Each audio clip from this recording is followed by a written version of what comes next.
Bueno, buen día. Vamos a iniciar la clase de hoy.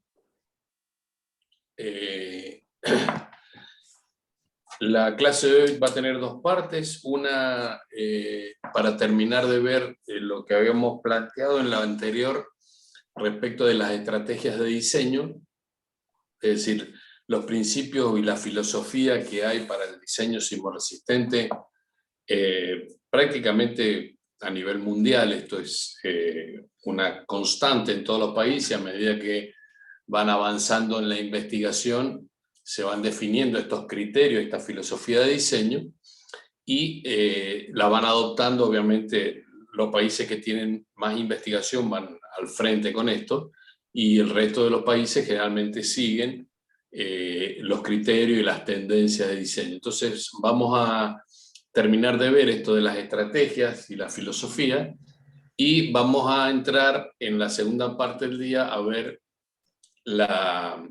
cómo se trabaja este criterio de diseño en los tabiques de hormigón armado principalmente. Entonces vamos a repasar un poquito lo que habíamos visto en la clase anterior, en donde hablábamos de la energía que proporciona un terremoto, es decir, el terremoto a partir de este movimiento de las placas, ya sea por los efectos de subducción o ya sea por el impacto entre distintas placas en una falla, como sucede en nuestra zona, y como pudimos ver la semana anterior en el caso del sismo con epicentro en la zona este de Mendoza. Entonces esas cosas generan en la corteza terrestre un movimiento de aceleración, y entonces eso se transforma en una energía. Entonces habíamos dicho que las dos grandes estrategias que se pueden definir de diseño es si la energía ingresa al edificio, es el primer caso, y es el más común. Entonces tenemos tres posibilidades: o resistimos la energía con la estructura, es el caso que hacemos en todos los dimensionados que nosotros proponemos, en flexión, todo lo que hemos aprendido hasta el momento, y es lo que se conoce como una respuesta elástica, es decir, pasada la acción, la estructura recupera su deformación inicial y queda en el mismo estado que tenía antes de la acción. Otra posibilidad en cuanto a esta estrategia es disipar la energía. Entonces en ese caso hay una respuesta inelástica. Esto significa que una vez que la acción ha desaparecido, ya las deformaciones pueden quedar o quedan de manera permanente. Entonces en esta respuesta es la que nosotros conocemos y vemos en algunas estructuras que sufren algún tipo de daño. Y ahora más modernamente tenemos el caso de la disipación de energía, es decir, utilizar algún dispositivo externo para generar el comportamiento a través del amortiguamiento, y ya cuando hablemos de disipadores vamos a hablar un poquito más sobre este tema. Entonces, si la energía ingresó al edificio, estas son las tres posibilidades que tenemos. La otra posibilidad es que la energía no ingresa al edificio, entonces generar algún sistema que se denomina de aislamiento sísmico en este caso, y de esa manera lo que se hace es evitar que la energía ingrese al edificio. Entonces esas son las dos grandes tendencias. Ahí, Pablo, perdón, ahí te he puesto como coanfitrión, Sí, fíjate lo sí, que sí, estén sí, ingresando. no, sí estoy. Encárgate de Estoy eso, haciendo eso. pero hay alguien ahí esperando por eso. A Una ver, duda. me Sí, fijo. adelante. En ese ejemplo bueno, ¿hay algún ejemplo que conozcamos que la energía no ingrese al edificio, o sea, a la estructura? Sí, sí, son estructuras que están aisladas, que están separadas a través de un dispositivo que se coloca generalmente en la base del edificio, y eso hace que la energía no ingrese. Hay ejemplos construidos en Mendoza, algunos, y en el mundo muchísimo. Entonces, la semana que viene que vamos a ver este tema, ya les voy a mostrar concretamente algunos ejemplos de edificios en la provincia de Mendoza que están tratados de esa manera. Y no solamente de viviendas, hay edificios industriales también. Bien, buenísimo, Bueno, gracias. De nada. Bueno, entonces lo que habíamos dicho es que como buena noticia era que no necesariamente teníamos que tener una respuesta elástica de la estructura, sino que nosotros decíamos que trabajábamos con una energía reducida. Entonces habíamos aprendido que a la fuerza total la reducíamos por un factor, el factor de reducción, y entonces diseñábamos la estructura para una fuerza bastante menor, sensiblemente menor. Pero claro, habíamos hecho un grafiquito, lo represento acá de nuevo para recordarlo, un grafiquito así que decía, si esta es la fuerza y estos son los desplazamientos, la respuesta elástica está acá arriba, es decir, los 5000, estos que están acá, es una fuerza que está por allá arriba, pero nosotros directamente la reducíamos y nos veníamos a este nivel de acá abajo. Es decir, bajábamos toda esta cantidad. Entonces, ¿qué pasaba? Originalmente yo tenía esta deformación en rojo, perdón, esta deformación por acá, a este punto llegaba con la deformación, porque tenía toda esta energía por encima del celeste. Ahora, ¿qué pasa? Yo le voy a dar como resistencia al límite este valor. Si la estructura no puede pasar de ahí para arriba, entonces, ¿qué le pasa? A partir de este punto, la estructura se empieza a deformar, y puede alcanzar deformaciones que están por acá. Es decir, ahora aparece todo esto que se llama energía de deformación, y la energía de deformación es lo que estamos viendo atrás en la foto. Es decir, la energía de deformación es daño que se produce en la estructura, no hay otra cosa. Entonces, ¿qué pasa? Como nos hemos venido y nos hemos deformado hasta acá ahora, y esta deformación es permanente, no es como la otra que se recupera, bueno, el tema es que tenemos que tratar de que esta deformación sea controlada para que el edificio no colapse.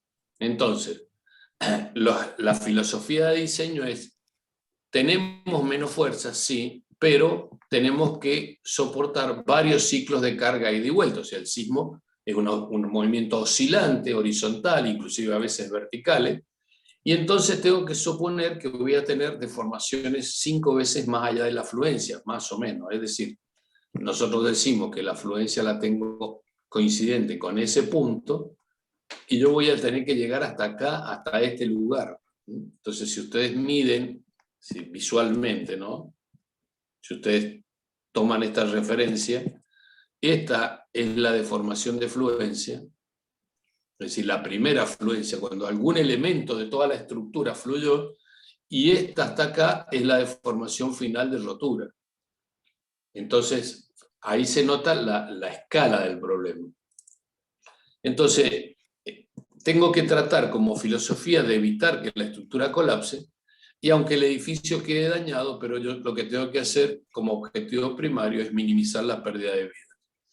Entonces, sí o sí, necesito tener una construcción y detalles adecuados. Es decir, en la etapa de proyecto tengo que diseñar esos detalles para que no fallen, o que fallen de manera controlada, pero lo más importante es que esto no quede en un papel, sino que nosotros lo materialicemos en obra. Entonces, cuando nosotros hacemos la dirección de obra, lo importante es que seamos conscientes de que esos detalles, si no están hechos en la obra, toda esta filosofía de acá para atrás no tiene ningún sentido. Entonces, nuestro objetivo ahora es poder diseñar la estructura para que este daño, que ya de entrada yo sé que la estructura se va a dañar. Entonces, es el equivalente a diseñar un vehículo que sabemos que va a chocar, y cuando choque se va a dañar, pero ese daño controlado puede hacer que después yo tenga que reemplazar todas las piezas del auto, pero proteger la vida de las personas. Entonces, la realidad, ya sabemos que la fuerza sísmica va a ser mucho mayor que la fuerza real, perdón, va a ser mayor a la que yo uso a diseño. Entonces, sí o sí, estoy esperando disipación de energía. Entonces, nuestras obligaciones como diseñadores de estructura es, en el proyecto, trabajar sobre la regularidad, es decir, lo que nosotros hemos estado viendo en las clases anteriores, cómo trabajar en la etapa de diseño desde la arquitectura en la regularidad. El detallado, es decir, los detalles para ejecución, y el control de la deformación, es decir, tratar de que esta deformación que se ve acá no sea excesiva para que el edificio no colapse por su propio peso. Y en la construcción, y esto es lo otro muchísimo más importante, es tener el control de la ejecución, tener el control de los detalles. O sea, como directores técnicos, somos responsables del control de los detalles. Entonces es crucial que esto nosotros lo tengamos en cuenta. Bien, claro, pero hablamos de daño y ahí hay gente esperando, Pablo. Hablamos de daño. No la pero veo, perdón. ¿Qué hacemos? ¿Cómo controlamos este daño? Bueno, el daño lo controlamos a partir del diseño. O sea, ahí nos focalizamos en el diseño. Bien, vamos a hacer un paréntesis, hablar rápidamente de los espectros, que son los espectros. El comportamiento del edificio es un comportamiento dinámico, es decir, que la estructura se mueve, pero no se mueve simplemente hacia un solo lado, sino que puede tener diversos comportamientos y estos se pueden sumar y actuar todos simultáneamente. Entonces, tenemos que tratar de ver cómo representamos eso. Y en el diseño sismo resistente dijimos, el diseño elástico, en principio, nosotros para el diseño sismo resistente nos vamos a centrar acá en el diseño inelástico, pero vamos a ver que en algunos casos vamos a echar mano a algunas partes que queremos que sean elásticas, es decir, que aún pasado el terremoto, esas estructuras recuperen su deformación. Y es lo que nos van a permitir que las estructuras resistan sin colapsar. Entonces, habrá una conjunción entre el diseño elástico e inelástico, habrá zonas en las que yo quiero que haya disipación de energía y habrá zonas en las que no quiero que haya disipación de energía. Y entonces eso es lo que se denomina el diseño del mecanismo de plastificación. Y después acá comparativamente ya veremos diseño innovador con los sistemas de protección sísmica. Entonces vamos a hablar de... Bueno, esto estaba mal. La reacción del edificio, entonces la íbamos a estudiar medido en... tratando de verlo como un sistema que se mueve. Entonces yo les había mostrado la semana pasada un sistema hecho con las pelotitas estas, que muestran un comportamiento dinámico, es decir, la estructura está oscilando hacia un lado y hacia otro. Pero acá tenemos todas las masas del edificio, ¿está bien? Entonces, ¿qué pasa? Me dice acá que este edificio, que está dibujado acá a la izquierda, este edificio lo voy a representar de este modo, es decir, con una serie de masas por piso. Cada pelotita de esta representa la masa de un piso completa, y entonces esto después lo represento como lo que se denomina un modelo dinámico con grados de libertad. ¿Qué quiere decir grado de libertad? Que cada una de estas pelotitas se puede mover en forma independiente hacia un lado o hacia otro, independiente de la otra. Claro, no es tan independiente porque en sí están conectadas, pero esto de independencia me dice que esto se puede mover así, o se puede mover así, o se puede mover así. Es decir, hay muchas formas de moverse, hay muchos modos de moverse, y entonces a estas formas de moverse se le llama formas modales. Formas modales. Es decir, son los modos que tienen de moverse, las distintas configuraciones que podría adoptar la estructura. Bien, esto nosotros ahora lo vamos a traducir en un solo modelo dinámico equivalente de un grado de libertad, en donde lo que hacemos es, tenemos la masa total, que es la suma de todas estas masas, y la característica es que la barrita que la conecta tiene que tener una rigidez parecida a la de esta, con el criterio que ambas se muevan sincrónicamente. Es decir, ambas estructuras tienen el mismo periodo. El periodo se designa con la letra T. Entonces, ambas estructuras tanto el modelo de múltiples grados de libertad como el de un simple grado de libertad, lo que tiene que, como característica, es que ambas se mueven en forma sincrónica, es decir, se van a ir moviendo con el mismo periodo. Y entonces vamos a ver que cualquier edificio, como este que tenemos acá, lo vamos a terminar representando con un solo modelo de una sola pelotita. Es decir, que cuando el edificio se mueva por efecto del sismo, teniendo su estructura, su masa, etc., se va a mover sincrónicamente con este que tiene una sola pelotita. Claro, tenemos que encontrar alguna equivalencia. Entonces, una de las equivalencias a encontrar es a qué altura coloco la masa para que esa equivalencia sea válida. Normalmente esa altura, que se llama altura equivalente, está en el orden de 2/3 de la altura total. Esto es aproximado y justamente es la forma de hacer equivaler a los dos sistemas. Bueno, ¿para qué me sirve? Habíamos visto acá un montón de cosas que con las modificaciones en la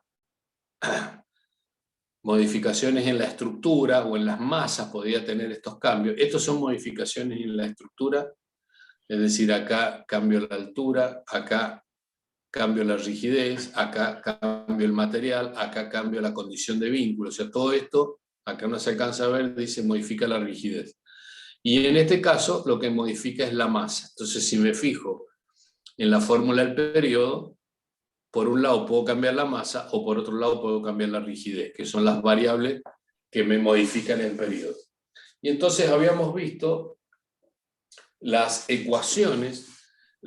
Estas son las ecuaciones que me da el reglamento, SIRSOC, y habíamos sobrepuesto acá las dos rectas que normalmente usamos nosotros en forma simplificada cuando queremos tener una idea de los edificios. Entonces, la recta roja representa a los periodos de pórtico y la recta rosada representa a un edificio que tiene solo tabique. Entonces, fíjense cómo leemos esto. Nos vamos a centrar solamente en la recta roja y en la recta rosada. Si yo me fijo en un edificio que en número de pisos, o sea, entro por acá abajo y voy a entrar a 10 pisos. Entonces, si me fijo acá, aproximadamente un edificio de 10 pisos configurado con pórticos tiene un periodo de 1 segundo. Ahora, si ese mismo edificio, en lugar de pórticos, está configurado con tabiques, fíjense que el periodo más o menos está entre 0,5 y 0,6. O sea, dos edificios que morfológicamente son iguales desde el punto de vista de la arquitectura, pero uno tiene estructura sísmica solo de pórtico y el otro tiene estructura sísmica solo de tabique, la relación de esos periodos, o sea, en un caso es 1 segundo, en otro caso es 0,5. ¿Qué quiere decir? Bueno, el tiempo de oscilación en uno es 1 segundo, en el otro es medio segundo. Eso es lo que está queriendo decir.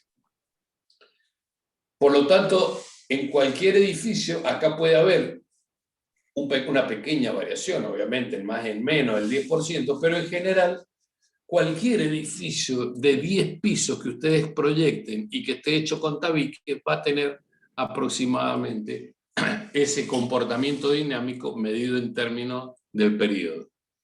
¿Qué va a pasar? La mayoría de las veces no tenemos estructuras muy puras, sino que tenemos estructuras que llamamos duales. ¿Qué son estructuras duales? Bueno, que va a tener pórtico más tabique. Cuando nosotros vimos organización de edificios, hasta dijimos, es sano el tener una estructura perimetral de pórtico y una estructura de tabique central, porque eso en los pisos superiores me permitía controlar las deformaciones. Entonces, ¿qué pasa? Y la primera pregunta que uno se hace es, bueno, pero si tengo pórticos y tabique, ¿cómo es el periodo? ¿Es la mitad? ¿Es un promedio? Bueno, también entendimos que el área que hay de pórticos más el área que hay de tabique será el área total de estructura.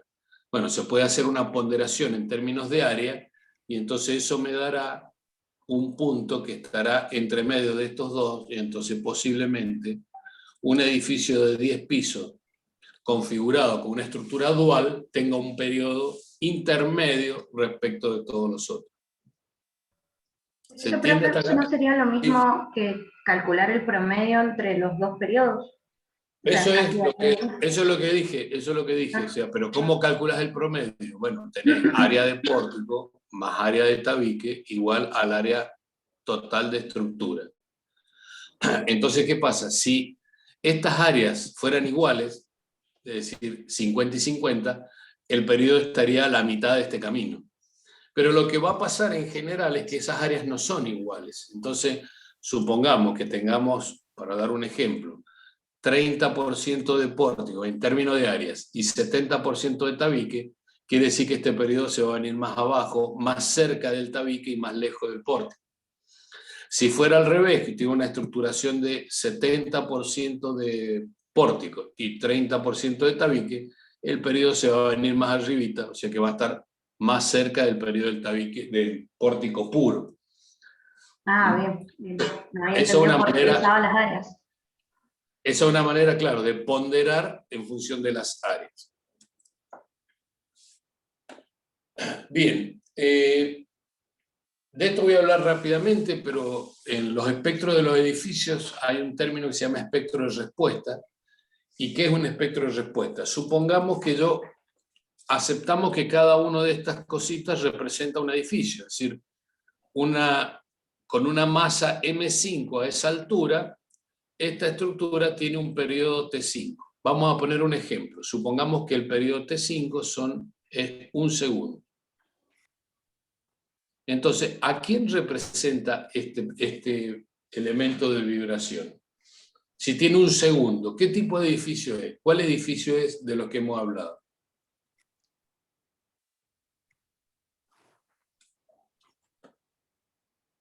Bueno, vamos a empezar con la parte interactiva para ver si están despiertos o El que están tenía dormidos. pórticos. ¿De qué tamaño? De 10 pisos. 10 eso pisos. fue 10 pisos. Es decir, que esto es un edificio de 10 pisos con pórticos. ¿Sí? ¿Hola? Sí. ¿Hola? Sí, profe. ¿Hola? Bien. O, fíjense, yo si me vuelvo en esto que estábamos hablando, o estoy hablando de un segundo, bueno, no me va a entrar acá en la pantalla, un segundo, no hay duda de que era este punto. Pero esto, si yo lo tiro por acá, también representa a un edificio que tiene 20 pisos, pero está hecho con tabiques. Y si me fijo las curvas de atrás, fíjense, tiro una línea horizontal por un segundo. Esta la prolongo un poquito para allá. Esto representa a un edificio que está acá, a un edificio que está acá, a este edificio que está acá. O sea que el mismo elemento me va a mostrar el comportamiento de, el verdecito era un edificio con pórticos de acero, que es este que está acá. Un edificio con pórticos de hormigón, que es el que sigue. Un edificio con diagonales excéntricas, que es este que está acá, o un edificio con tabiques. ¿Cuál es la diferencia? Que este tiene 20 pisos, este de acá tiene 11 o 12 pisos, este tiene 10 pisos, este tiene 9 pisos. O sea, todos ellos tienen un segundo de periodo, se comportan más o menos igual. Por lo tanto, si yo agarro y represento un elemento con la masa del edificio y que tenga un segundo de periodo, estoy representando a 4 posibles edificios. Se van a comportar de manera análoga, parecida. Entonces, me vuelvo a los espectros de respuesta. Quiere decir que esto representa a varios edificios. Lo mismo pasará con el 4, nada más que tiene un periodo más chico, entonces será menos altura o diferente edificio. Entonces, cada una de estas pelotitas me está representando a 4 o 5 tipos de edificios diferentes. Y si multiplico todo esto, quiere decir que todos estos elementos o los vibradores de un grado de libertad me están representando el comportamiento de unos 20 o 30 edificios que están en una zona como Mendoza.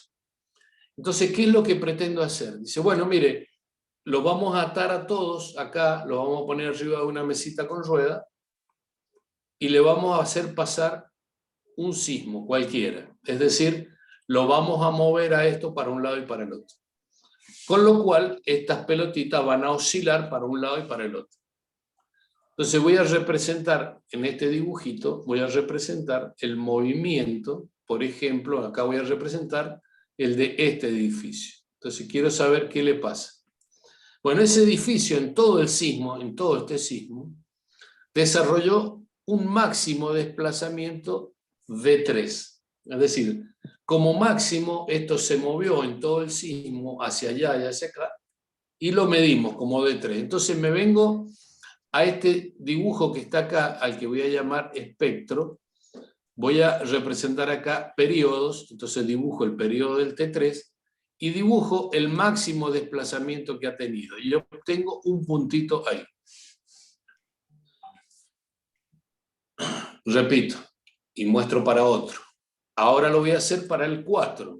Esto le pasó el sismo, se movió para un lado y para el otro. En todo el comportamiento del sismo, el máximo desplazamiento que tuvo, el máximo absoluto, positivo o negativo, no me importa el signo, me dice que fue ese. Entonces ahora dibujo el D4 acá, dibujo el periodo acá y me da otro puntito. Entonces con eso yo puedo representar T1, T2, T3, T4, hago el 5 me dice que está por acá, el periodo acá, otro puntito. Entonces, finalmente, lo que yo puedo hacer es, con todos estos puntitos, represento una curva, y como dije que esto representa a 5 o 10 edificios, multiplicado por esto tengo como 50 edificios en la zona donde se produjo este terremoto, supongamos que fue para el terremoto, para el sismo del otro día. Entonces, ¿qué quiere decir? Esta curva me está diciendo cómo se comporta cada uno de estos edificios. Ante este sismo se desplazó esto, se desplazó esto, se desplazó esto. O sea, la curva continua me dice, mire, de esta manera respondieron los edificios al sismo, es decir, se deformaron de este modo. ¿Y cuáles edificios? Todos los de la zona de Mendoza, porque por eso se llama espectro de respuesta. Espectro porque cubre todo el amplio ancho de periodo, con lo cual cubre a todos los edificios, y se llama de respuesta porque me está diciendo de qué manera responden los edificios, cómo se comportan. ¿En términos de qué? Bueno, en este caso lo hemos medido en términos de desplazamiento. Entonces, si yo hubiera tenido una forma de medir todos los edificios, o la mayoría de los edificios en Mendoza, podría haber trazado esta curva y tendría, por ejemplo, el espectro de respuesta para el sismo del 29 de septiembre, por ejemplo, que es un sismo local en Mendoza con una magnitud de 5,3. Bueno, eso lo puedo repetir yo para muchos terremotos, entonces diferentes terremotos, diferentes registros, los hago pasar por acá, dibujo las curvas, y entonces acá fíjense las formas de distintos terremotos. Estos son de varios lugares del mundo. Kobe en Japón, Los Gatos es en la costa oeste de los Estados Unidos, al norte, Tarzana, estos son los nombres de los lugares donde se han producido los sismos, también en Estados Unidos. Y entonces veamos, la curva roja representa un sismo que se llama Tarzana, la curva azul a Kobe, la curva verde a la zona que se llama Los Gatos. Entonces, si ahora yo quiero evaluar dónde se produce el máximo, para la curva roja pasa acá, es decir, aproximadamente en 0,4 segundos. ¿Qué quiere decir? Que para 0,4 segundos tengo el máximo. Este terremoto solicita al máximo a los edificios de 0,4 segundos. ¿Y quiénes son los edificios de 0,4 segundos?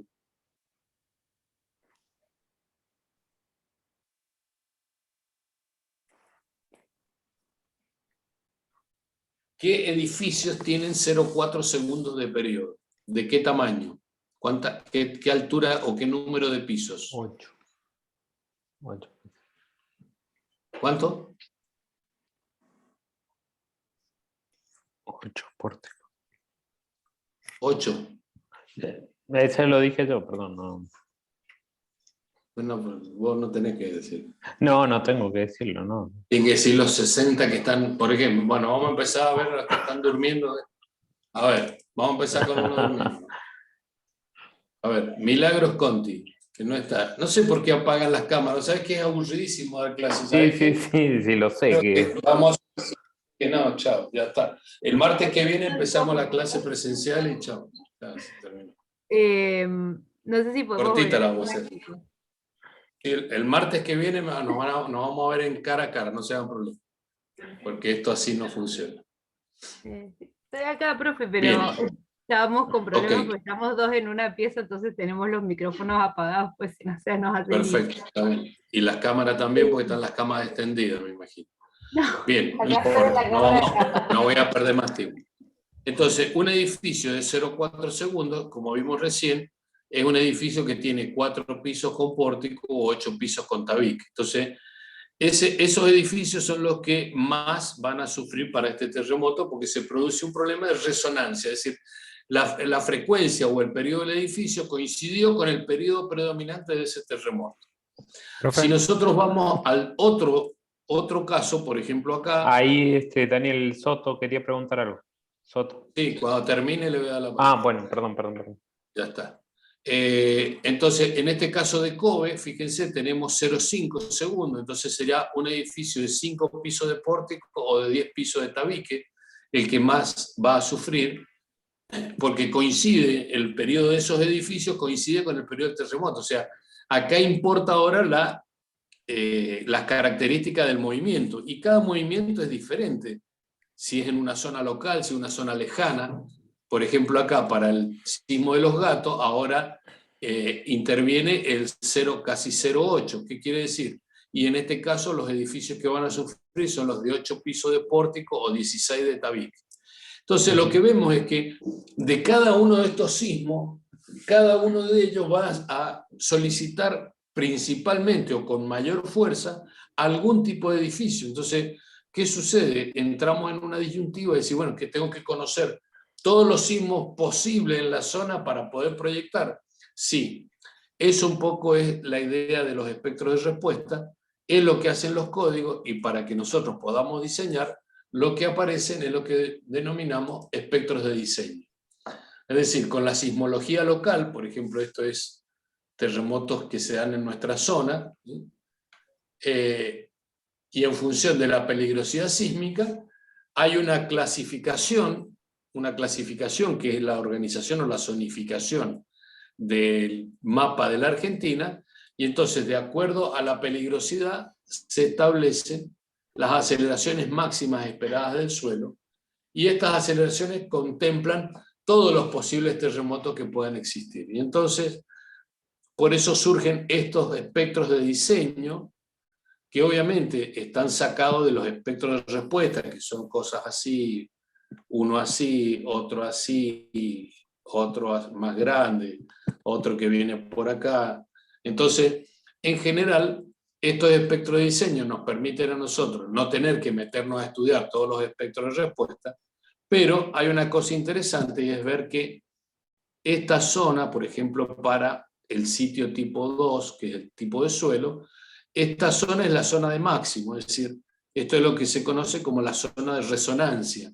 Fíjense, si yo tengo un suelo de ese tipo, la zona de resonancia donde voy a tener máximas aceleraciones está contemplado o contenido en esa zona.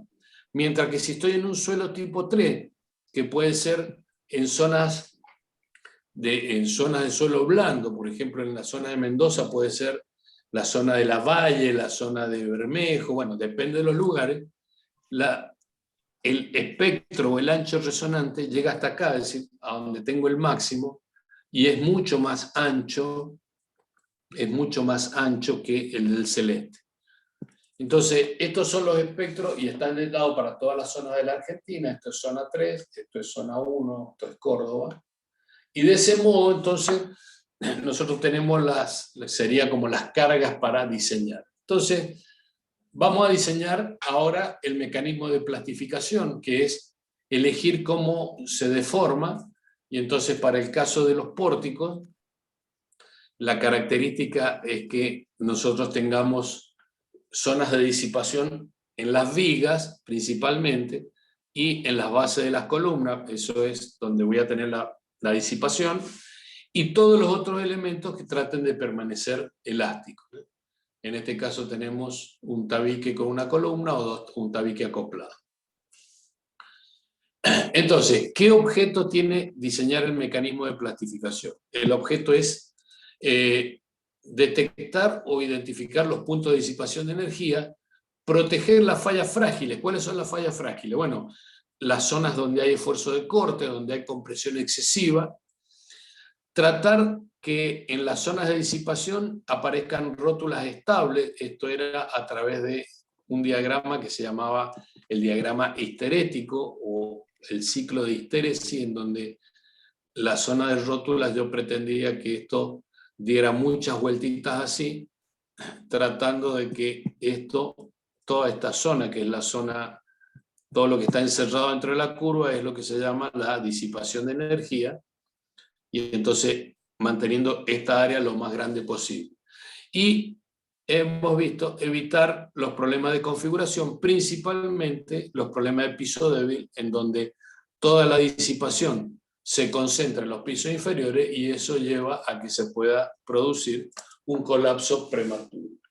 Entonces, ya habíamos visto el diseño convencional, que es el que usamos normalmente, en donde la disipación se produce en elementos estructurales, estos son los pasos, y entonces conocíamos la distribución de fuerza sísmica a partir de diafragmas rígidos o flexibles, y finalmente repasamos este diagramita que habíamos visto un poco antes en la primera parte, en donde decíamos que esta es la fuerza elástica, hasta acá llega la energía que le va a introducir el sismo al edificio, pero nosotros a propósito diseñamos y le decimos, lo limitamos a este punto. Con lo cual, entonces, toda la energía de deformación que tenía que tener el edificio, todo esto que está acá, lo traducimos o lo transformamos en la energía de disipación, que es la curvita que está acá. Entonces, lo que nosotros queremos tratar de hacer es que esta área verde sea lo máximo posible para tener la máxima posibilidad de disipación, y lo otro es tratar de que esta deformación que nosotros acá designamos como la D, la letra D solita, que es la deformación de la primera afluencia, es decir, la que está en verde, multiplicado por un factor, y eso me lleva a conocer las deformaciones acá. Este factor, tanto este factor como el R, que es de reducción, estos dos factores los sacamos directamente del reglamento 103. Es decir, ¿cómo procedemos? Como hemos hecho siempre. Sacamos la fuerza real, reducimos por R y llegamos acá. Entonces ahora, una cosa que nunca habíamos hecho y vamos a hacer es, calculamos el desplazamiento acá, lo multiplicamos por C sub D y vamos a encontrar este desplazamiento. De esa manera, nosotros vamos a tener la posibilidad de conocer los verdaderos desplazamientos y poder controlar esos desplazamientos en la estructura. Entonces, ¿de qué manera lo vamos a hacer? Acá está explicado en forma simple, como si fuera una sola pelotita, que se le aplica una fuerza, entonces dice que el desplazamiento de esta estructura lo podría calcular en forma simplificada con esta fórmula, es decir, la fuerza por la altura del cubo dividido 3 y multiplicado por el módulo de elasticidad del material y el momento de inercia, donde el momento de inercia es la suma de los momentos de inercia cortando toda la planta baja, es decir, en la planta baja cortando todos los elementos estructurales. Todos los elementos estructurales de una planta me suman a este momento de inercia. Pero claro, ese desplazamiento de que estoy poniendo acá es este, perdón, es este de acá. Ahí está mal, esto no corresponde a esta designación.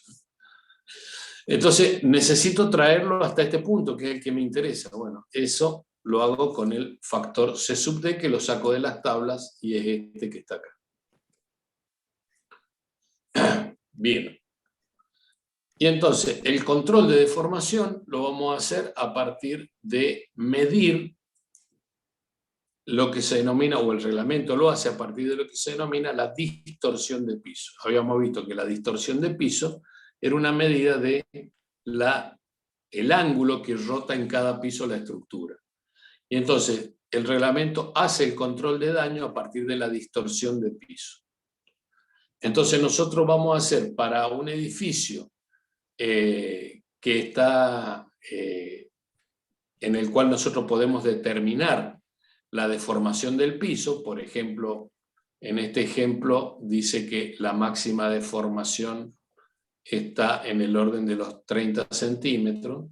Como son 10 pisos, hemos sacado más o menos 3 centímetros por piso. Entonces, 3 centímetros dividido 3 me da la distorsión de un piso.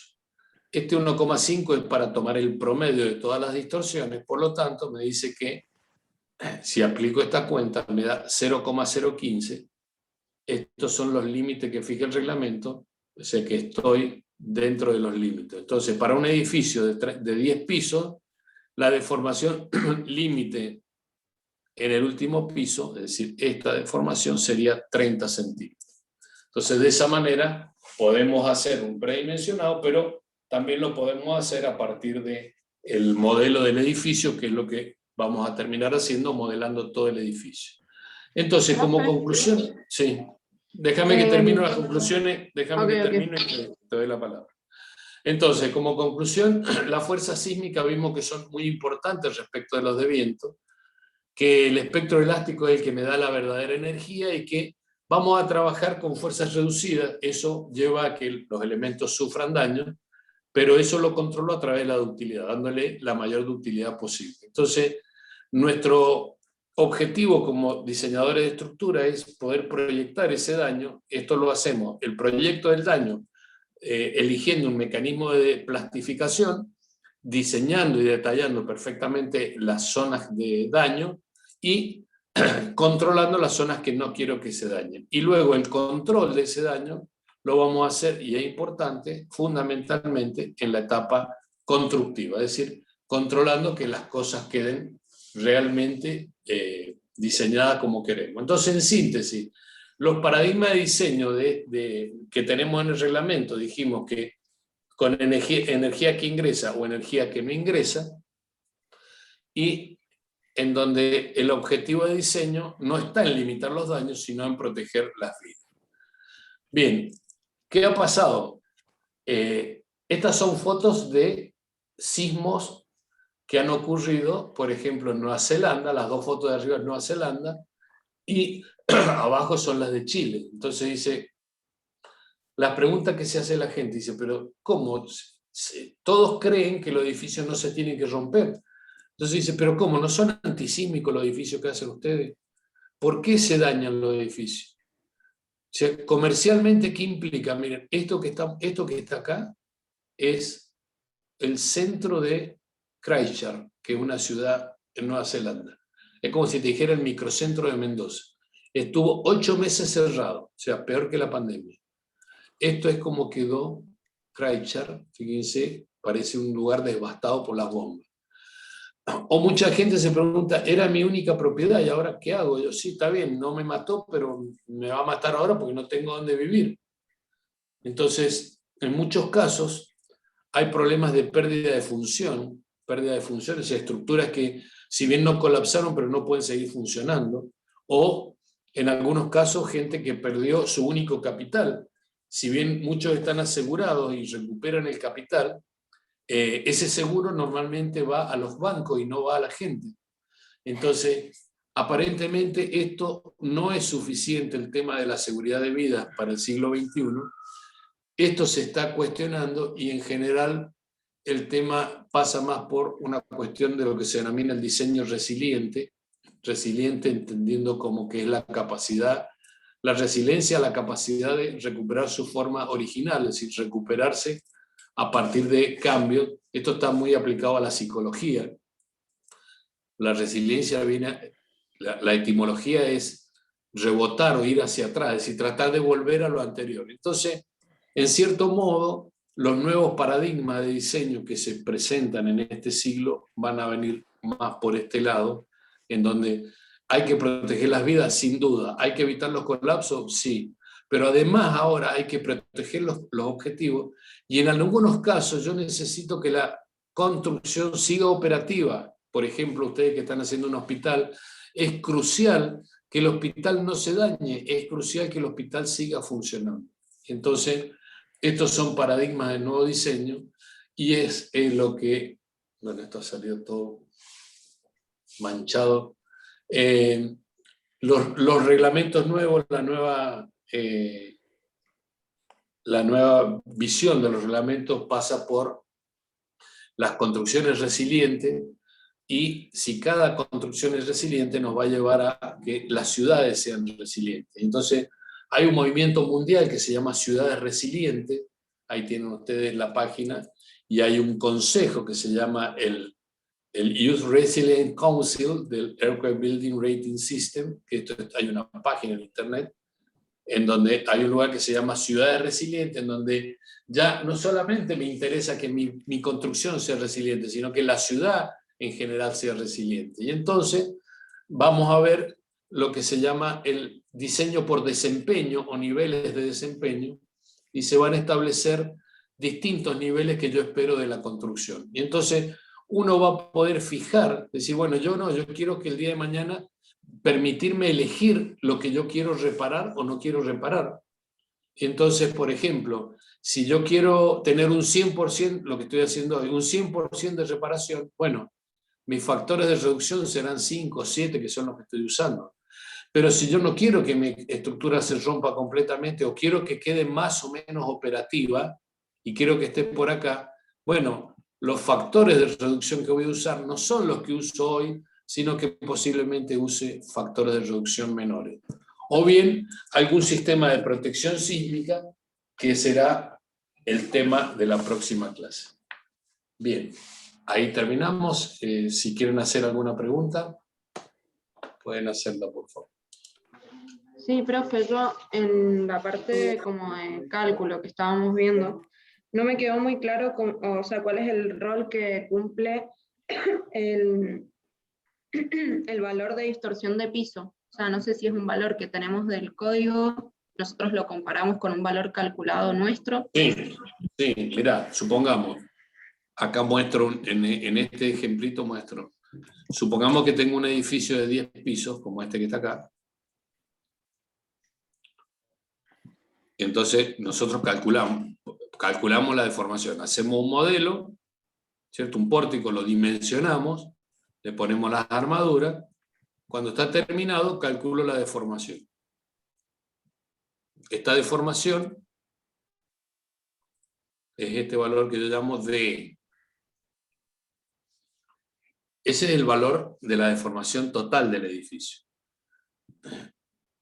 Para llevarlo a deformaciones últimas, voy a multiplicar por C sub D, que lo saco del reglamento de acuerdo a si esto era un pórtico o si esto eran tabiques. Por ejemplo, para el pórtico esto valdrá 5, para el tabique valdrá 3. Son números de ejemplo, no quiere decir que estén bien.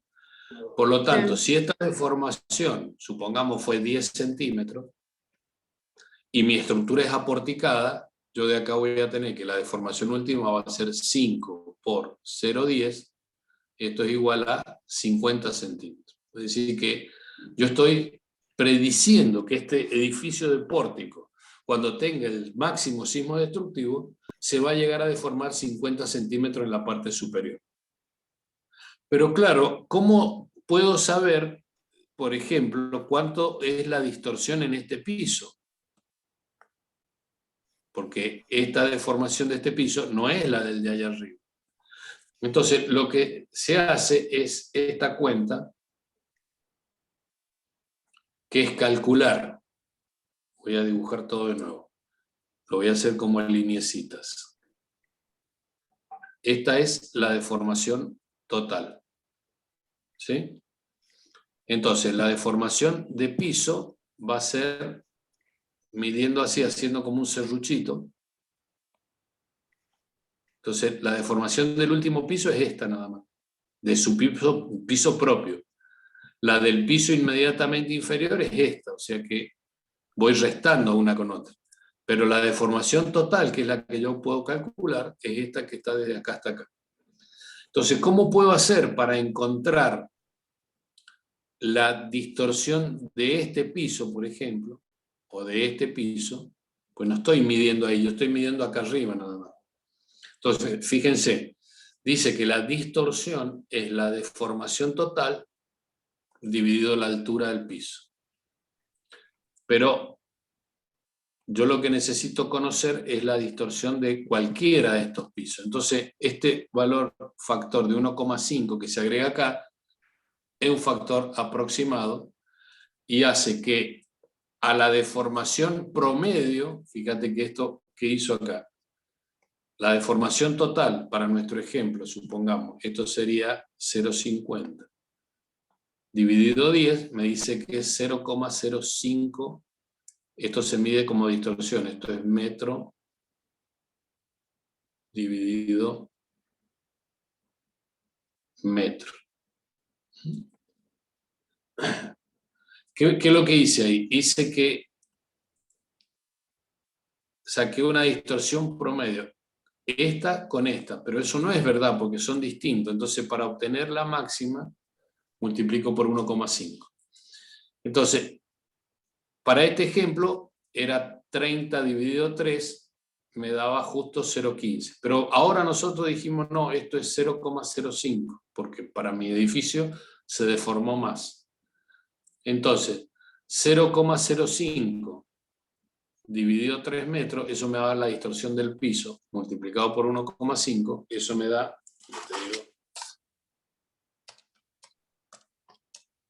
eso me da 0,017.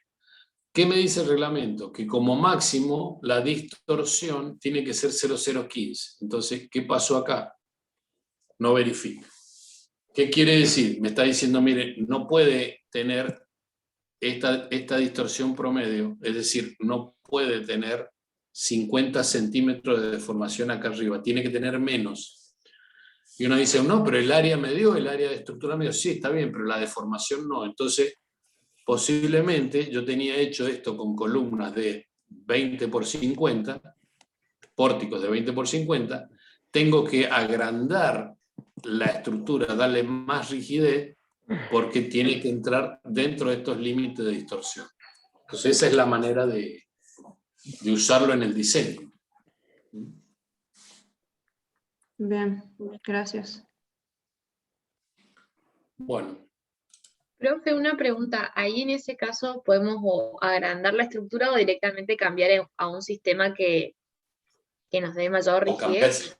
Claro. lo que pasa es que podés cambiar el sistema estructural, podés agregar más tabique, o sea, hay muchas formas desde el diseño de achicar la deformación. Bien. Bueno, son las 10, hacemos un recreo hasta las 10:15 y después volvemos vamos a ver el tema de hoy que es dimensionado de tabiques. Bueno, profe.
A ver este tema.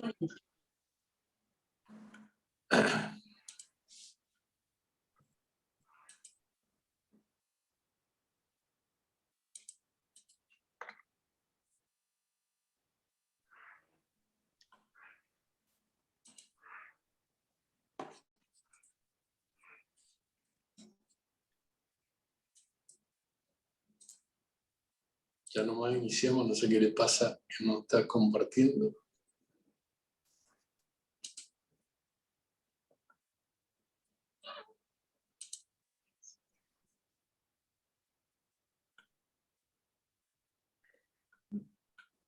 Es que está presentando la última hoja. Claro, Ahí. por eso. Ajá. Bien.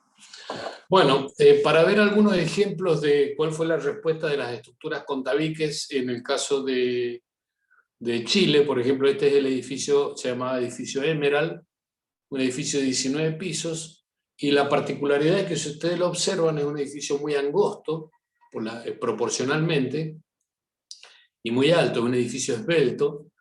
Entonces, claro, era de esperar que con el efecto del sismo, las solicitaciones fueron muy importantes, y entonces acá podemos ver algunas fotos de los daños en los pisos inferiores, en donde principalmente se ve una de las cosas más destacadas, este tema del pandeo de las barras en distintos lugares. Fíjense que es una cosa recurrente, y principalmente vemos acá el tema de que los estribos no han sido capaces de poder controlar el pandeo de las barras, o sea que ha sido ineficiente. Entonces, con un detalle que es bastante elemental, se podría haber evitado este problema. Fíjense que esto se da en casi todos los tabiques del subsuelo del edificio. O bien, como en este caso, que el tabique fue perforado para pasar una cañería, entonces, claro, hubo un debilitamiento de la zona inferior, y eso condujo a ese pandeo global de la estructura.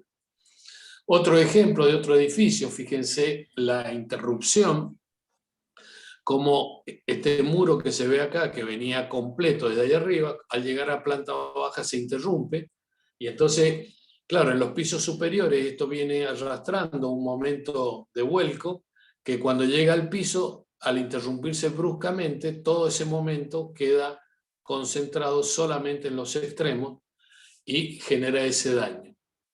Entonces, un problema de irregularidad, de falta de continuidad de la estructura, y el de no prever que en este extremo se iba a producir ese esfuerzo tan importante, tanto de compresión como de tracción. Acá, fíjense cómo el edificio, inclusive la rotura ha prolongado hacia allá. O sea, cuando esto se ha querido levantar, el edificio ha intentado cortarse por algún lado. Eso es lo que intenta suceder. ¿Se entiende?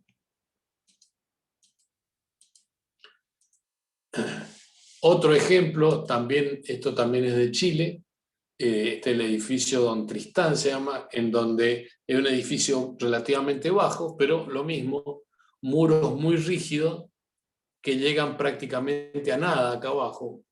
Entonces se pretende que un gran momento de vuelco de este tabique termine apoyándose en este pedacito. Fíjense acá, esto se ha producido ese descenso, o sea, este tabique estaba puesto acá arriba originalmente. Bueno, estas son distintas fotos del mismo edificio, donde pasa siempre lo mismo. Hay un piso, prácticamente se ha producido un piso débil a partir de estas pequeñas estructuras, pero claro, puestas en la dirección perpendicular y no así que le podrían haber conferido algo de rigidez. Otro ejemplo acá en la punta, como directamente se ha caído completamente. Fíjense que ahí dice, miren, el cartel dice altura máxima 220, es decir, esta es la viga que estaba en la cochera. Entonces esto ha colapsado completamente. Otros ejemplos tenemos en el caso de Este edificio fue en Concepción, en Chile. Este edificio en Nueva Zelanda. Pueden observar, fíjense el tamaño de los tabiques y cómo el tabique ha pandeado directamente, el hormigón ha pandeado. Y esto es por un problema de que se han empezado a achicar los espesores de los tabiques y bueno, nos encontramos con esta situación. La situación de prácticamente una destrucción del edificio. Bueno, ¿qué dice las normas argentinas? Las normas argentinas en ese sentido están bastante bien organizadas y identifica dos tipos de tabiques, los tabiques aislados y los tabiques acoplados. Y en un tercer caso, para edificios bajos, los tabiques bajos. Entonces, el caso de un tabique aislado trabaja con su fuerza horizontal y la reacción viene dada por un momento en la base. Principalmente esa es la forma que trabaja el tabique aislado. El tabique acoplado quiere decir, en este caso son dos tabiques por separado que están conectados a través de una serie de elementos de conexión que se llaman vigas de acoplamiento. Entonces, el tabique sigue trabajando cada uno con su momento, pero a esto ahora se adiciona el efecto de dos fuerzas axiales separadas a una distancia, que le dan además ahora un momento adicional, y ese momento obviamente va a depender del grado de acoplamiento, es decir, de la capacidad que tengan esas vigas de acoplar. Entonces, hay formas de medir el grado de acoplamiento, y entonces en función de eso se establece esta ecuación que se ve acá. Pero claro, yo para poder conocer el momento, la fuerza axial, yo ya lo tengo que tener dimensionado el tabique. En el caso de tabiques bajos, ¿cómo se clasifica un tabique alto, un tabique bajo? Bueno, aparece una expresión, esta expresión, por un lado está esta que llama la relación de aspecto, es decir, la altura respecto de la longitud, para tener una idea de la esbeltez del tabique, y luego establece esta fórmula con este factor Z, y este factor Z está en función del grado de la relación de aspecto a su vez. Este factor Z varía entre 1 y 2, estos son los límites. Entonces, por ejemplo, acá abajo tenemos algunos ejemplos que dice un tabique esbelto, es decir, que Z sea igual a 1, o sea, Z igual a 1 significa que A vale 0 y R vale 5. Esto para hablar de cómo calcular el factor de reducción en los tabiques. Un tabique acoplado esbelto, en donde A valga 2/3, o sea, recordemos que A es esto que está acá, el grado de acoplamiento, entonces el R podría llegar a 7. Pero un tabique bajo, que es muchas veces los casos nuestros, que son tabiques más bien largos que altos, en donde Z valga 2 y el grado de acoplamiento sea 0, fíjense la particularidad, el R es muy bajo, el R de reducción es 2,5, o sea, no es, hay que ver acá, es muy importante ver la relación de aspecto del tabique para saber con qué factor de reducción vamos a poder trabajar para reducir las acciones. Hay unas expresiones, son un poco complejas, pero bueno, esta, para que ustedes la conozcan, estas son las expresiones para determinar los espesores mínimos de tabique, pero en general, si las ductilidades son altas, es decir, si yo espero tener R7, se pretende que V sea por lo menos la altura del piso dividido a 15. Y si la ductilidad es moderada, o sea, para R4, V podría ser L sobre 18. O sea, si nosotros sacamos una cuenta, por ejemplo, yo quiero tener un tabique de muy alta ductilidad y tengo una altura de piso de 3 metros, 3 dividido 15, quiere decir que esto me pide como mínimo tabiques de 20 centímetros. Así que son las cosas más o menos usuales que nosotros tenemos, no es nada del otro mundo. Lo que sí es importante es que, como vimos en la foto, el problema del control de pandeo, o sea que las estructuras en los extremos, ante esas acciones que son tan importantes, evitar o controlar que las estructuras pandeen. Y entonces nos van a aparecer, observen este detalle por favor, en este caso se ha ensanchado el extremo del tabique, porque cuando haya compresión, cualquier barra que esté conformando ese extremo del tabique, cualquier barra tiene que estar sostenida por algún elemento que controle que no se deforme lateralmente. Si observamos este otro ejemplo, que está acá, fíjense que cada una de las barritas tiene un gancho, y ese gancho tiene la función de evitar que las barras pandeen lateralmente.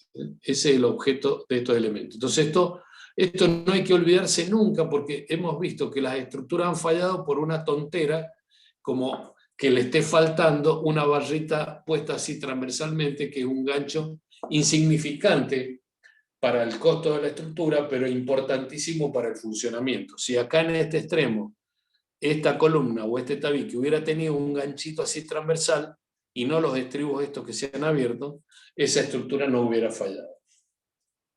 Bueno, esto es un poco la necesidad de entender el diseño de los tabiques. Entonces acá tenemos un tabique muy esbelto, fíjense que tiene un pequeño ancho y mucha altura. Acá se ve un corte, una vista lateral y una perspectiva, y se ven los pedacitos de losa en donde está conectado el tabique al recto del edificio. Si lo mostramos ahora como un modelo de múltiples grados de libertad, tenemos las distintas masas con las fuerzas aplicadas, y esta sería la condición deformada del tabique bajo ese efecto de esas cargas. En términos de solicitaciones vamos a tener un diagrama de corte, este es el diagrama de corte para el ejemplo que vamos a ver, y un diagrama de momentos flectores con esos valores, es decir, 78 toneladas de corte, 1900 tonelómetros de momento. Entonces ahora vamos a intentar determinar el dimensionado. Entonces acá tenemos un resumen de cómo se han llegado a esas solicitaciones. Esto normalmente es lo que ustedes utilizan como elementos en la etapa de diseño, las planillas que usan. Los datos, por ejemplo, para este caso es que el edificio pesaba 1960 toneladas, SA, la aceleración vale 1, R vale 1, gamma R vale 1, R, que es el factor de reducción, se ha usado 4, y este omega 0, el omega mayúscula 0,2,5, recuérdenlo, lo vamos a ver enseguida. Entonces, si observan, aplicando el diseño, este es el coeficiente sísmico, me da 0,25, por el peso me da 490 toneladas, para todo el edificio que estamos estudiando. Este tabique representa solo el 16% del área estructural, entonces le asignamos por distribución en planta el 16% del corte total, quiere decir que ese tabique tiene que resistir 78 toneladas, que es la fuerza de corte que tenemos puesta acá abajo. Cargando los datos en la planilla que ustedes tienen de distribución de fuerzas en altura, podemos obtener entonces los cortes y los momentos en cada uno de los pisos. ¿De acuerdo? Estos factores que hemos usado acá, tanto el factor de reducción 4 como el factor de sobreresistencia, están tomados de la tabla 5.1 del reglamento, en donde dice, para tabiques simples y acoplados, este es el renglón, el R lo tenemos que hacer aplicando esa fórmula que vimos recién, C sub D, con el que vamos a calcular las deformaciones, y omega 0, que es un factor de sobreresistencia, que lo vamos a ver un poquito más adelante. Entonces, este en definitiva es el diagrama de lo que tengo que hacer. Diagrama de corte, este es el esfuerzo de corte, y esta es la distribución de solicitaciones en altura. Y esa es la distribución de cómo son los diagramas de momento. Entonces, vamos a tomar la base del tabique, es decir, nosotros tenemos el tabique que tiene esta formita así, bajo el efecto de las acciones, esto se ha deformado de este modo, y entonces voy a hacer un corte y quiero ver qué pasa acá abajo, en el tabique. en la sección más desfavorable de todas. Entonces observemos que bajo el efecto de la carga PU y del momento MU, ese tabique gira. Entonces el perfil del giro es esta línea que se ve ahí, y de acuerdo a cuál sea la magnitud de PU, podemos estar en el perfil 1 de baja compresión, es decir, el rojo, hay mucha flexión y poca compresión, o podríamos estar en este perfil de más abajo, se llama perfil de alta compresión, que es el número 1, el 2 era el de baja compresión. ¿Qué significa? Significa que en el perfil rojo, esta zona de acá es la zona comprimida, mientras que en el perfil negro, la zona comprimida es desde el eje neutro hacia acá, o sea, tiene mucha más compresión. Entonces vamos a estudiar ahora qué pasa con el perfil rojo, es decir, que las solicitaciones PU y MU hacen que el tabique gire de ese modo. Y me queda esta línea, que es la que conocemos como el eje neutro, es decir, en ese punto o en ese eje, las estructuras ni se alargan ni se acortan. Hacia acá, hacia la izquierda, los elementos del tabique se van a alargar, o sea, hay tracción, y hacia la derecha, los elementos del tabique se van a acortar, o sea, hay compresión. Entonces, vamos a plantear un equilibrio. Tenemos, por un lado, una resultante de compresión que está en color verde, y por otro lado, una resultante de tracción que está en color rojo. Entonces vamos a tomar momentos respecto de este punto, es decir, que la fuerza de compresión no produce momento. Y entonces, ¿qué tenemos hacia la izquierda? La suma de momentos me dice que tengo MU, gira positivo, menos PU por XC, menos T por XT. XC y XT son estas distancias que están indicadas acá.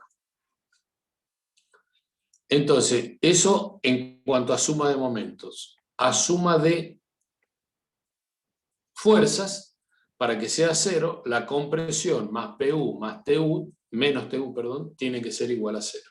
Es decir, la suma de esta fuerza para abajo, más esta fuerza para arriba, tiene que ser igual a cero. O sea, son las ecuaciones que nosotros conocemos típicas de la estática. Entonces, ¿qué nos interesa saber? Nos interesa conocer la tracción, porque con la tracción vamos a calcular la armadura que tenemos que ponerle al tabique. Entonces, de acá despejamos y llegamos a que la fuerza de tracción responde a eso, al momento menos PU por XC dividido XT. O sea, una expresión sencilla. Y entonces la armadura necesaria será la fuerza de tracción dividido 0,9 FY, que es la tensión de fluencia del acero. Ahora, esa armadura la tenemos que distribuir en el tabique. Entonces, fíjense, se define por un lado lo que se llama armadura de borde, se pone en los costados, que está indicado con los puntitos rojos. Por otro lado se pone la armadura de alma, que son los puntitos verdes. Claro, como el eje neutro está acá, lo que es tracción es del eje neutro hacia la izquierda. ¿Por qué vuelvo a poner yo la armadura roja de este lado? Bueno, porque este momento, cuando en vez de estar en esta dirección, después está en la otra dirección, este borde va a pasar a estar traccionado, mientras que el eje neutro cambiará para este costado y la armadura del alma casi siempre va a estar traccionada. Entonces, en síntesis, ¿cuál es la armadura que tengo que considerar? Y tengo que considerar desde el eje neutro hacia la izquierda en este caso. O sea, la armadura de un borde más la armadura del alma que esté del eje neutro hacia allá. Prácticamente el eje neutro está por aquí, entonces normalmente se toma la contribución de toda la armadura del alma. Entonces, ¿qué hago? Distribuyo la armadura. Entonces, la primera pregunta que siempre hacen dice, bueno, ¿y cómo la distribuyo? ¿Qué pongo? ¿50% en el borde, 50% en el alma? como estos son centímetros cuadrados que yo tengo que poner, decir, bueno, voy a poner tantos centímetros cuadrados en el borde, por un lado, y tantos centímetros cuadrados en el alma, por otro. Bueno, según cómo distribuya la armadura, voy a obtener un valor, una posición de la resultante, porque esto es directamente un baricentro de áreas de armadura. Si esta resultante de la distribución coincide con la que nosotros hemos supuesto, es decir, el XT coincide, bueno, quiere decir que tuvimos una distribución exitosa. ¿Qué pasa la mayoría de las veces? No coincide, o sea, la resultante esta R de distribuir las armaduras no coincide con la que nosotros hemos supuesto. Entonces, ¿qué hay que hacer? Corregir el valor de XT, volver a esta fórmula corrigiendo XT, con lo cual corrigen el valor de T. Como corrigen el valor de T, corrigen la armadura necesaria y vuelven a hacer la distribución. Entonces, esto es un proceso iterativo en la distribución de borde y alma. Por ejemplo, uno dice, bueno, le pongo 30 al borde, 70 al alma, saco la resultante y me dio por acá, entonces eso corrige el XT y así sucesivamente. O sea, acá hay que hacer un proceso de un par de pasadas hasta que ustedes logren que las resultantes coincidan, es decir, que la posición de XT en el cálculo coincida con la posición de XT de la distribución de armaduras. Entonces, ustedes tienen subido un ejemplo, este ejemplo acá lo tienen desarrollado. Tenemos para los datos que le hemos dado, dijimos el valor de MU, el valor de corte, la carga axial. Con eso calculamos entonces XC, XT, determinamos T y con T sacamos la armadura necesaria, me dice 63 centímetros cuadrados. Es lo que tengo que colocar. Acá se hizo una distribución en los bordes, se pusieron 8 hierros del 16 en el borde, que son estos que se ven acá, y en el alma se pusieron 2 capas de 21 hierros del 12, o sea, estos puntitos que se ven acá son 2 capas de 21 hierros del 12. Como recién dijimos que el eje neutro puede estar más o menos por acá, o puede estar por acá, según para qué lado vaya el momento, todas estas barras alternativamente están sometidas a compresión. Entonces, todas estas barras necesitan tener un gancho de conexión de manera tal de evitar el pandeo de las barras. ¿Está claro? Entonces, calculamos la armadura necesaria, distribuimos en alma y borde, comprobamos la posición de XT. Si no nos coincide, volveremos acá a calcular XT, volveremos a sacar esto, volveremos a sacar esto, volveremos a distribuir, otra vez XT, no da y volvemos. Entonces así, en un par de iteraciones. Cuando ya queden satisfechos, directamente pueden ir a preparar el detallado. Bueno, acá tienen, estas son las especificaciones que da el reglamento. Hay una cantidad de armadura mínima que habrá que respetar. Entonces, para tabiques de 20 centímetros nos dice que tiene que haber por lo menos 2 capas en el alma, es decir, doble línea como mínimo, que tendrán que cumplir con estos valores que fija el reglamento. Cuando a ustedes les toque hacer el ejercicio, lo van a practicar. Bien, entonces hasta ahí llegamos con el dimensionado flexión. La parte siguiente ahora es que el tabique tiene barras, además de las que vimos, que son los puntitos, tienen barras horizontales. O sea, acá veíamos, lo que hemos dimensionado ahora son todos los puntitos que están acá. Pero claro, acá hay barras horizontales que, al igual que una viga, trabajan al esfuerzo de corte. Entonces, vamos a estudiar el tema de corte, recordando los principios del diseño. Decía que las solicitaciones son mayores a las de cálculo y usamos un factor de reducción. El momento flector es resistido por la armadura vertical, tanto de bordes y de alma, pero el momento real durante el sismo ya sabemos que va a ser bastante mayor. Entonces, algunas barras van a superar la fluencia, van a deformar plásticamente y entonces se va a poner de manifiesto la ductilidad del acero. Esta ductilidad es lo que nosotros conocemos como la disipación de energía. La disipación de energía viene dada por la ductilidad del acero. Acá en la pantalla tienen el dibujo del ensayo de una barra que hicimos hace unos años atrás, una barra de 12 milímetros a tracción. Este es el diagrama, tensión de formación real de una barra que nosotros ensayamos en el laboratorio, y ahí pueden ver entonces cómo es el comportamiento del acero en términos de estado último. Y también vemos cómo después de la fluencia el acero todavía puede resistir aún más que la resistencia de fluencia. Entonces, ¿cómo son los pasos para dimensionar al corte? Primero, ya el tabique en general, hemos definido un mecanismo de plastificación. En nuestro caso, como el tabique es un tabique simple, y esto va a deformar de este modo, el mecanismo de plastificación del tabique es una rótula puesta acá abajo. Entonces, en esa zona yo necesito proteger al tabique para que disipe energía, pero que no falle por otro esfuerzo. Entonces, identificada la zona de rótula, la disipación es fundamental para poder garantizar que soporte estas fuerzas mayores. Entonces, no se debe producir otra falla antes en la estructura, antes de que se produzca toda la disipación. Entonces, es muy importante controlar el esfuerzo de corte y controlar el pandeo de las barras. Ya vimos que el pandeo de las barras lo controlamos fácil con la separación del estribo. Pero claro, el tabique, ya vimos que el acero resiste mucho más de lo que nosotros prevemos, entonces hay un tema de que el tabique podría estar algo sobredimensionado, o bien por la sobreresistencia del acero, el tabique en sí podría resistir más que esas 78 toneladas que nosotros le habíamos tomado en el dimensionado original.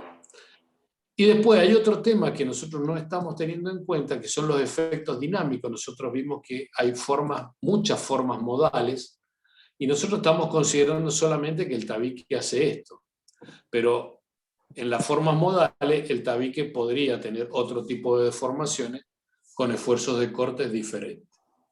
Entonces, el proceso de dimensionamiento al corte consiste en calcular las barras horizontales, que son las que van a resistir el corte, asegurar un comportamiento dúctil, es decir, encontrar cuál es la verdadera resistencia, y entonces en el tabique tenemos que, primero, verificar que no se supere la tensión de corte del tabique y calcular cómo colocar esos estribos.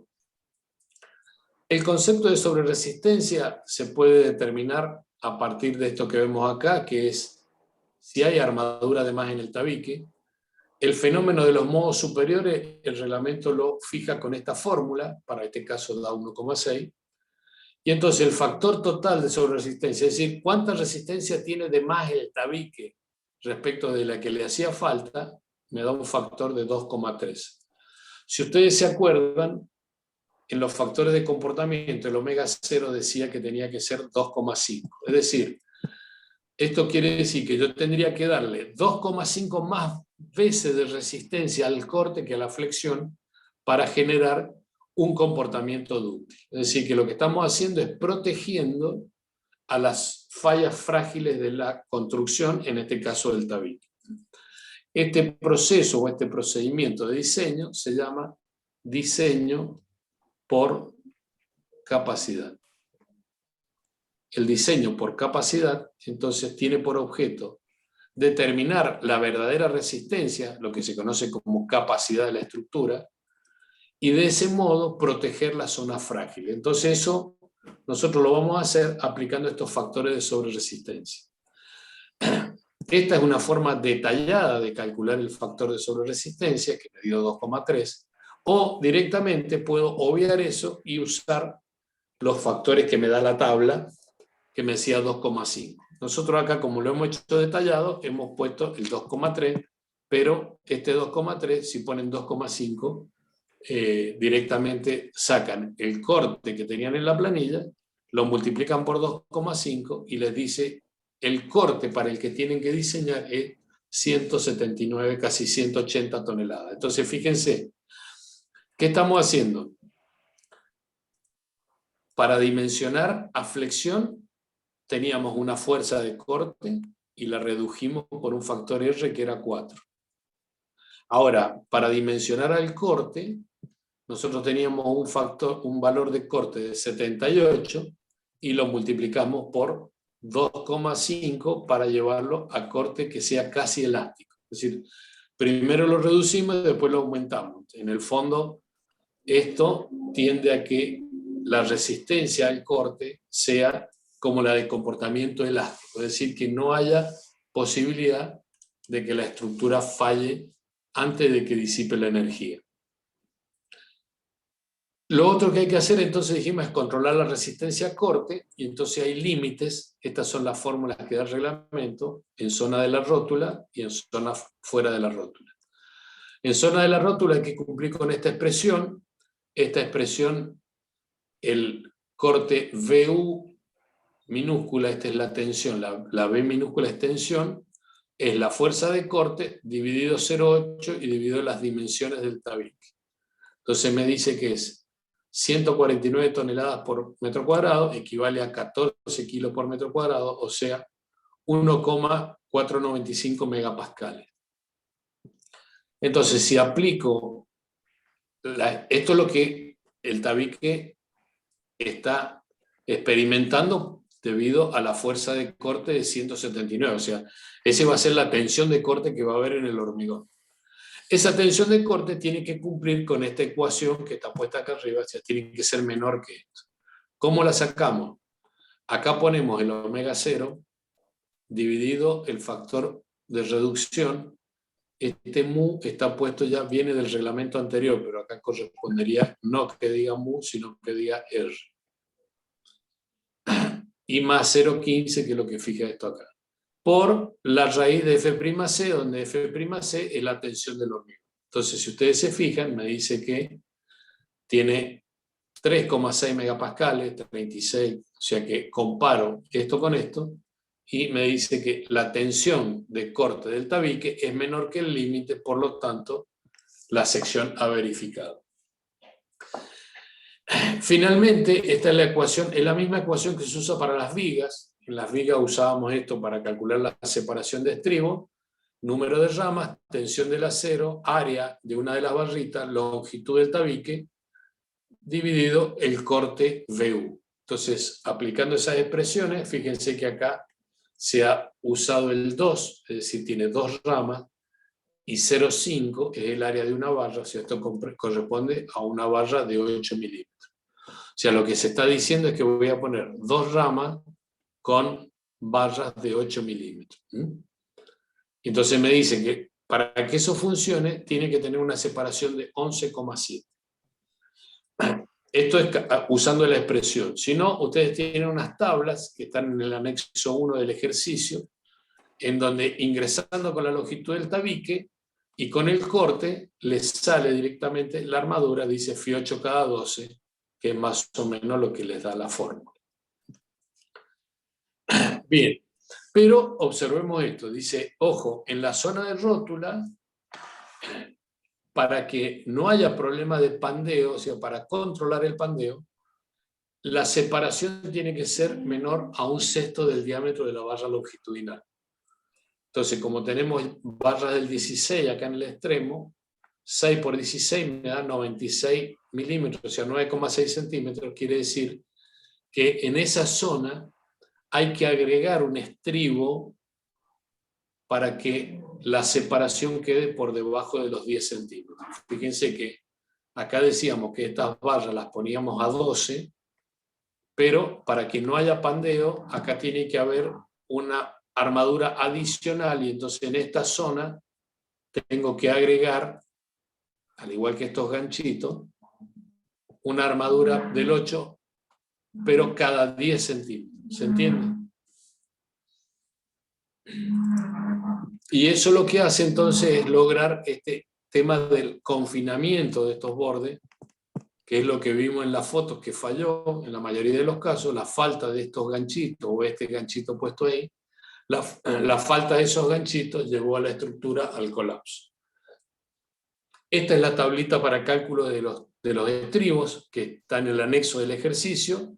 Entonces, fíjense, en este caso es para hierro del 8. Entran con Q, bueno, acá dice Q, pero en realidad sería V.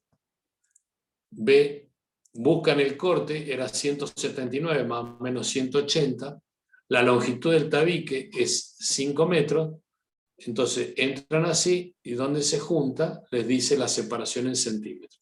O sea, esta tabla dice que pueden usar barras de 8 milímetros con separación de 12 centímetros. Eso cumple y cubre un cortante de 180 toneladas. Y así queda entonces el armado final, en donde tenemos la armadura de alma, son 2 capas puestas a la par de hierro del 12 cada 21 centímetros. La armadura de borde, que son los 8 hierros del 16 que están puestos acá. Y la armadura de alma horizontal para el esfuerzo de corte son 2 barras del 8 cada 12 centímetros, que son estas que están indicadas acá. Lo que se agrega adicionalmente es que hay unos estribitos y unos ganchos que tienen que ir en esta zona, que son para controlar el pandeo en la zona de máxima compresión, y eso me garantiza poder llegar a la ductilidad que hemos previsto desde inicio del proyecto, para garantizar que ese factor R4, en donde yo estoy reduciendo la fuerza, realmente se pueda desarrollar toda la ductilidad y que no haya fallas prematuras, ni por corte ni por pandeo de barras. Bien, eso es todo el tema de tabique. En general es un tema bastante simple y simplemente respetando estos pasos, bueno, en el caso de que ustedes tengan tabique tendrán que utilizar, bueno, esta presentación, y tienen el ejercicio de referencia en la página. Sí, Milagro.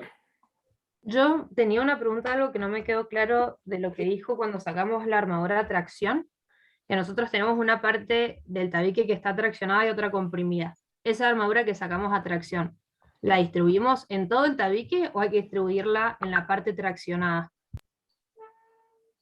Solamente en la parte traccionada. Bien, y en la parte que está comprimida repetiríamos lo que hicimos del otro lado por si la fuerza viene en la otra dirección.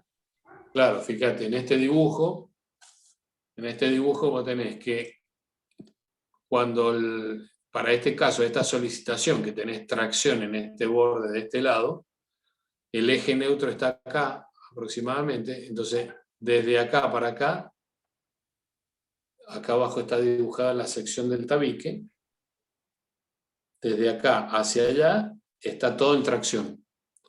Entonces, bien, entonces la armadura que calculo iría solo en esa parte.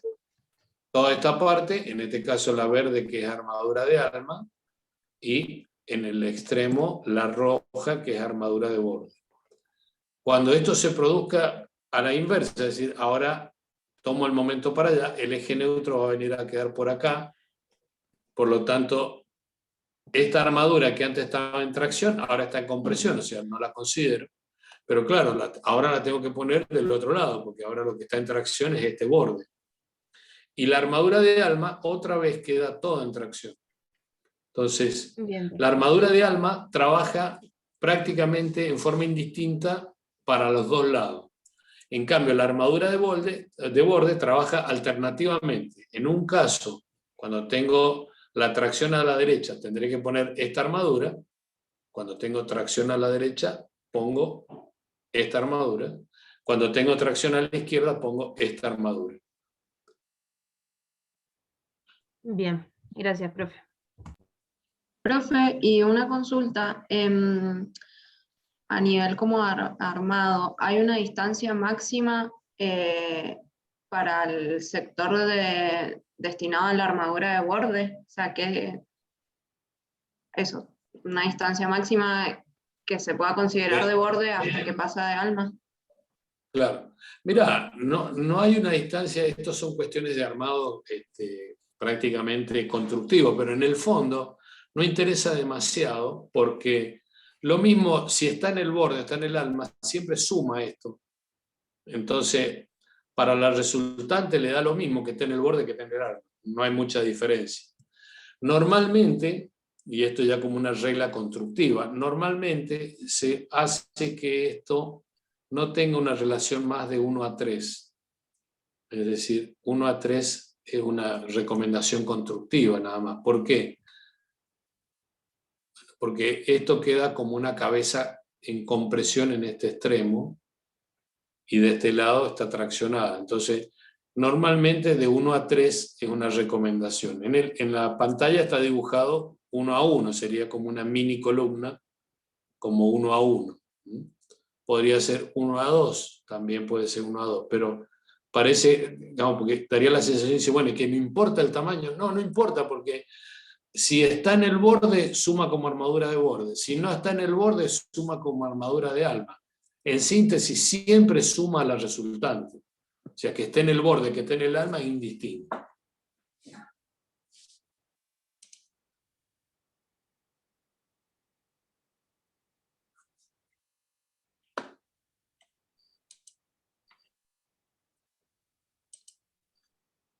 Bien.